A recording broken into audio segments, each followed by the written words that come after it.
Alhamdulillahi Rabbil Alameen. As-salatu was-salamu ala khatimin nabiyyin wa ala alihi wa sahbihi ajma'in. Amma ba'd. Fa'udhu billahi minash shaitanir rajim. Bismillahir rahmanir rahim. ثمانية أزواج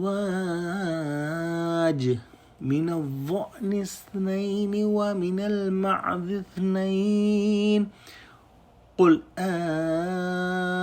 أذكرين حرم أم الأنثيين أما اشتملت عليه أرحام الأنثيين نبئوني بعلم إن كنتم صادقين. Translation: 8 pairs of the sheep, 2 and 2 of goats. Say, of these has he forbidden the 2 males or the 2 females, or that which the 2 females carry in their wombs? Tell me with some knowledge if you are truthful.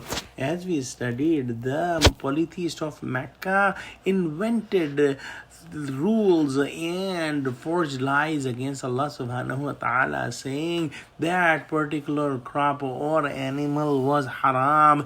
In this ayah, Allah subhanahu wa ta'ala is mentioning about the cattle and about the animals that are usually slaughtered, and they are a total of 8 animals, like 2 goats male and female, 2 sheep male and female, and in the next ayah 2 camels male and female, and 2 cows male and female. So Allah subhanahu wa ta'ala mentioned these animals that are used for slaughtering and consumption of meat, that Allah subhanahu wa ta'ala has made their males or females or the babies in the wombs of the female haram.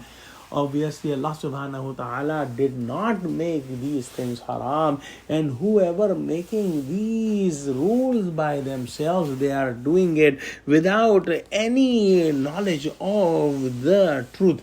They are doing it by themselves, and they are inspired by the thoughts put in their hearts by the devils. Allah subhanahu wa ta'ala has not made any such rule.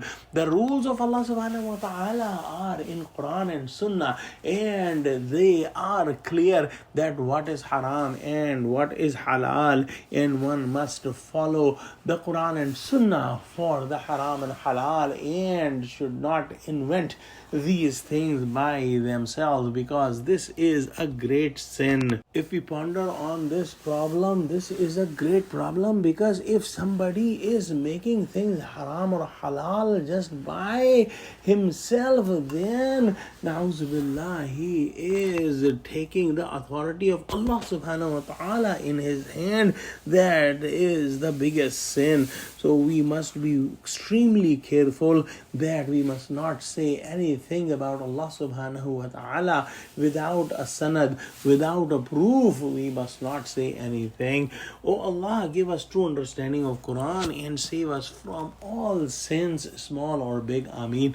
Wa akhiru da'wana alhamdulillahi rabbil alameen. Assalamu alaikum.